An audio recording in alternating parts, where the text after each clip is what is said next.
Hey 4D recruiters, we are looking at the subject that is probably one of the most prevalent skills that recruiters consider themselves to be good at, which in my experience actually turns out to be a bit of an Achilles heel for them.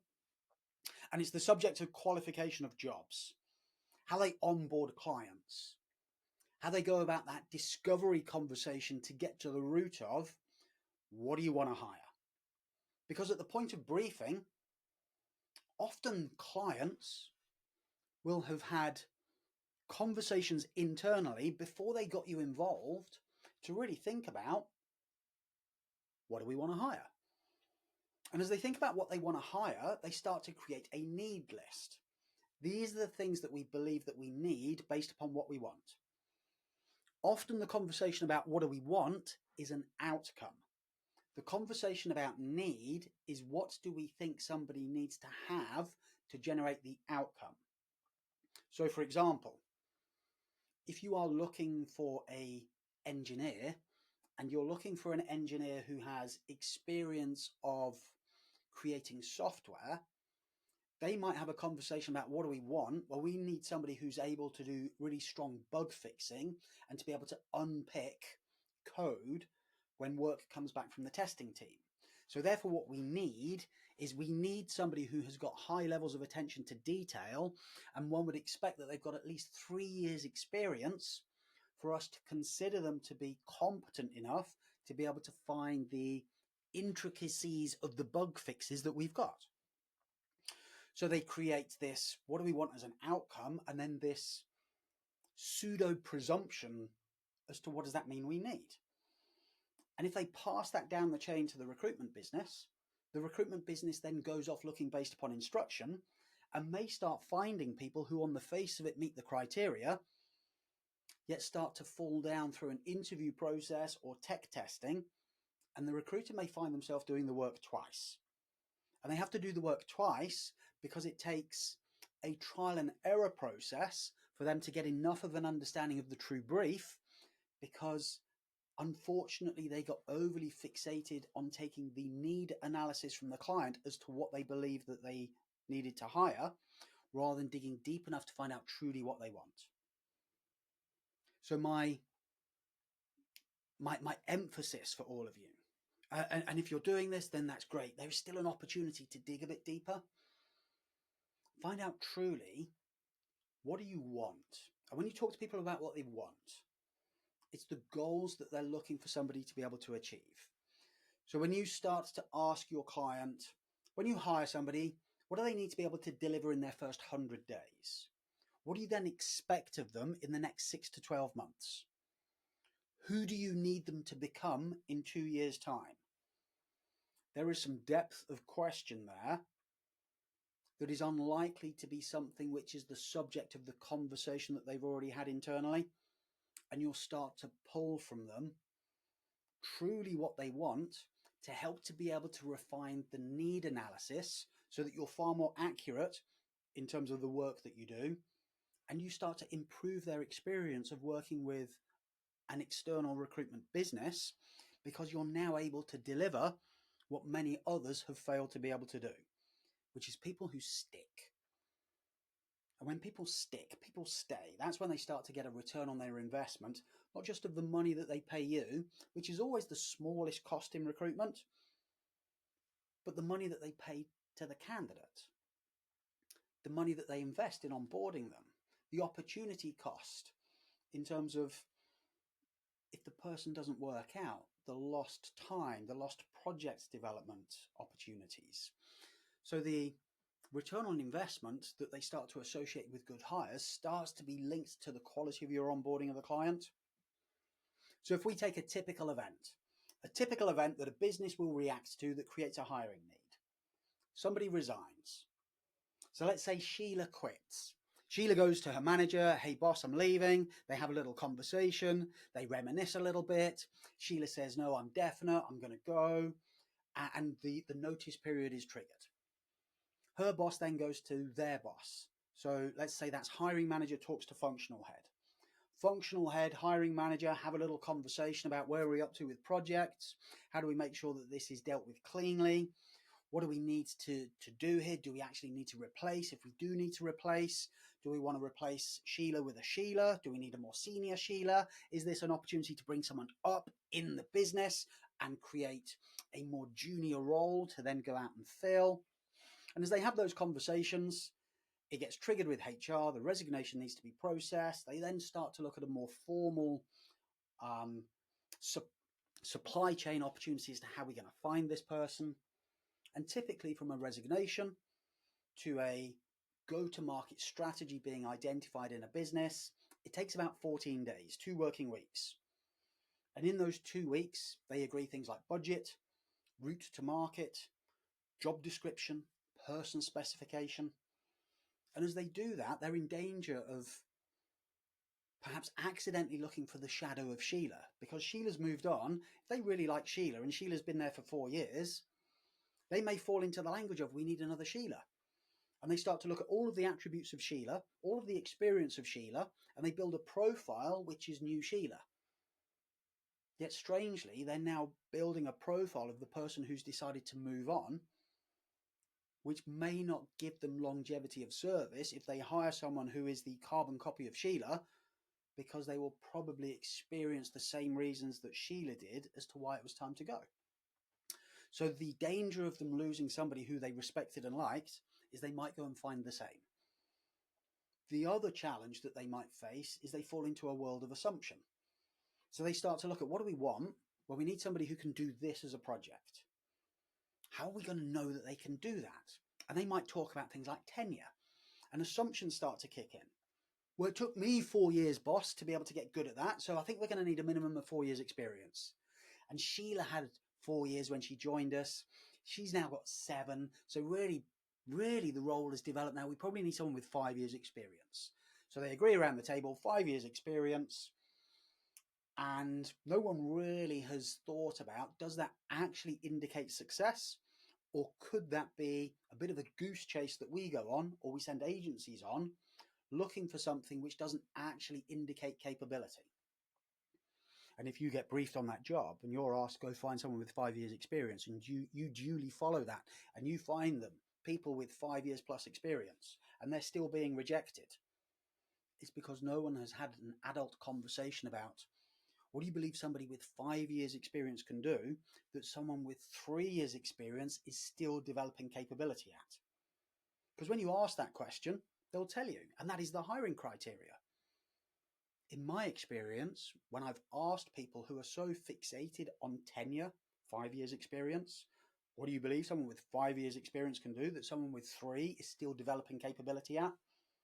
They don't know, because they haven't thought about it deeply enough. So when you are that quality orientated recruiter who truly understands the first D of the 4D recruitment method, which is discovery, we're on a journey to actually discover truly what do you want, to be able to make sure that what they claim is the hiring brief is actually capable of delivering it, so that we protect them from interviewing people who are unsuitable, we protect them from hiring the wrong individual, and we start to exceed their expectations in our ability to be able to deliver, which is the fourth of the 4Ds. So the more effort we put into qualifying 2 things, why are you hiring? And then what are the goals of the successful hire? What do they need to do in those first 100 days? What do they need to be able to deliver in their next 6 to 12 months? And what do you need them to become in 2 years' time? And we test. You say 3 years experience. Talk to me about what you feel that level of tenure actually brings in terms of capability or exposure. And listen. Because you and I both know people who work in recruitment who have 10 years tenure, who are still pretty immature as recruiters. They haven't really developed greatly over the course of the last 6 or 7 years, because they're still doing the same things to the same standards. So they might actually be a recruiter with 3 years experience multiplied by 3. And you and I both know people who've been doing it for 2 years or for 3 years. And they are far maturer in terms of what they do. They're far more capable in terms of how they conduct themselves. They're far more productive, yet they have less than half the tenure of the other individual who's been doing it for 10 years. And the funny thing is, the one who's been doing it for 10 years, that recruiter, they think they know it all because they've got 10 years experience. The one who has 3 years experience, who is far more aware of what they're capable of, is also the one who believes they have far more of a journey to go on, even though they are out producing the other. And I see it the same in other professions. You know, and I know, we will meet candidates who think they are far better than they really are because they have a false impression of their capability just because of their longevity and their tenure in their job. I feel it is one of the most important things to challenge a client on is the assumptions that they have that revolve around their perceptions as to what tenure brings. And piece by piece, we should be able to help them to truly see this is what you're looking to hire, and very little of that is linked to tenure. We will find people who have the capability to be able to deliver the mission. Their level of tenure in the industry or in their profession becomes moot. It really matters not, because you want to hire someone who delivers an outcome, not hire someone that has a certain level of tenure. And I firmly believe that whenever a company is hiring, they're not actually hiring experience, they're hiring the ability to generate outcomes, and they believe that it is experience that generates outcomes. So the better you understand the outcomes that they're looking for the candidate to be able to create, the more you can provide them with the counsel, the insight, and the consultancy to really look at, this is where we need to start thinking about hiring.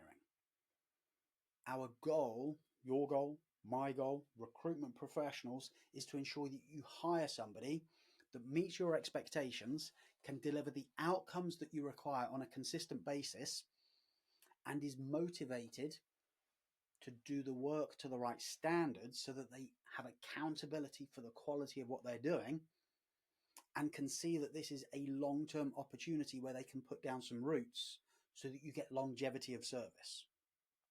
And I appreciate in this modern world, longevity of service is becoming shorter and shorter. Like jobs for life, they just don't seem to be around anymore because people's mobility is higher. What I do think, though, is people seem to be moving from employer to employer because they feel like the mission has been done in terms of personal development and they're on to the next thing. So perhaps if companies thought a little bit more about how do we retain the attention and the services and the discretionary effort of these people, the longer they're likely to stick with us rather than feeling they need to go somewhere else. So your briefing conversation with a hiring manager. Of course, we want to understand from their perspective, what do you want to hire? But what they want to hire and then what they consider that they need to hire becomes two different things. I'm sure you've heard the analogy before, but it is worth repeating. If you go into a DIY store and you're looking for a drill bit, although you are going to trade money for the drill bit, you don't want a drill bit. You want a hole. Because you are looking to make a hole in the wall, you've now gone out looking for the drill bit. The drill bit is the candidate. That is the thing that they need. The hole in the wall that the drill bit creates is the outcome. If you're fixated on taking an order for their perception as to the drill bit that they need, and you don't actually know enough about the application of the drill bit, which could be as simple as, what are you going to drill the hole in? What is it going to be designed to hold? And therefore, what grade of drill bit do you really need? And the client may have overspec'd the drill bit, and they're looking for a diamond-tipped titanium drill bit to make a hole in a piece of plasterboard to hold a picture which weighs less than a kilogram. Or they may have underspec'd it, and they're looking for some high-speed steel to be able to drill a hole in 6 inches of solid concrete on which they're then going to hang a set of shelves which is going to be holding in excess of 20 kilos in weight. Apologies if you're not into the DIY, apologies if you don't own a drill, but I hope you get where I'm coming from, right? The DIY enthusiast starts with, oh my God, I need a hole in the wall. They then go to their toolbox and realize that they don't have the right tool in terms of the drill bit. So they go out shopping for a drill bit.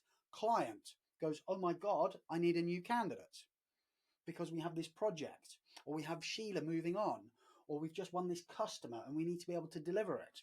So I can see the set of outcomes that we're looking to influence here. So therefore I need to go out and get a drill bit. And if they don't have a great deal of experience of being able to do the translation between what do I want, I need to make sure we deliver to that customer, I need to make sure that project gets over the line, I need to make sure I replace Sheila with somebody who is good and stays. They don't have a lot of experience of that because perhaps they've only hired 4 times in the last year into their team for that specific role. Their level of inexperience means that their ability to make that deductive leap from this is what I want to this is what I need becomes flawed. That's why they pay you. They pay you for your ability to help them to be able to do the right assessment of what are we looking to achieve here? So therefore, what do we want to hire? And when you go out into the market knowing exactly what they want to achieve, you now have something which you can sell so much better to people who are good at what they do.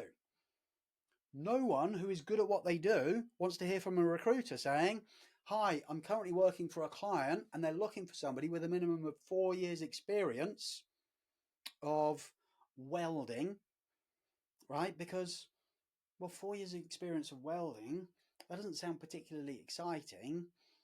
And if they're looking for somebody who's got the 4 years experience and I've already got that, then what's in it for me? Where's the challenge? Where's the opportunity that sits in this? So as we get better at truly assessing the requirement, we'll become better at marketing it, we'll become better at selling it, and we'll become better at helping the client to be able to hire people that properly stick. So as a summary, folks, key things that I would want you to take away from this: challenge the hell out of people who claim to be hiring based upon tenure, because what sits behind it is they don't know the answer to the question. And I promise you, if you're being briefed by somebody who isn't actually fully au fait and understanding the project and the role and its technicalities, they will tell you you don't need to know. I'm sorry to say that when that HR person says, well, you need someone with 5 years experience, and you challenge it and say, what can someone with 5 years do that someone with 3 can't or is still developing capability to do? They'll say, you don't need to know that. So they'll act as if, well, all you need is to be able to count to 5 the number of years on a CV. And if that's what they think your job is, just think how little they value you. Does that make sense? Whereas if you ask the head of or the hiring manager, they would have an answer to that question. It may not be on the tip of their tongue, but they would be able to answer that question. And then avoid the temptation to help them to be able to hire the shadow of a candidate who's leaving. Avoid the temptation to get too embroiled in understanding what do you want to hire and assume that they know exactly the profile of person who's going to be able to do it, despite the fact they've only ever hired 2, 3, 4 times this year that level of person for that type of mission. And invest a bit more time in understanding why are you hiring and what are the outcomes that you want to be able to generate. And I promise you, when you start to bring those things a little more consistently with a bit more depth into your onboarding of a client or the qualification of a new role with an existing customer, the quality of candidates that you find increases because of your ability to sell it and to market it. The speed at which you deliver it starts to decrease because you can be far more targeted with picking the right people who can generate the right outcomes. And you will have a client who is so much more appreciative of your ability to help them to solve the big problem rather than just making some noise in an attempt to solve the little problem, which is finding them some CVs. So I'd love to know how you get on with that. I'd love to hear any feedback that you've got. As always, I'll be back next week with another episode. See you all soon.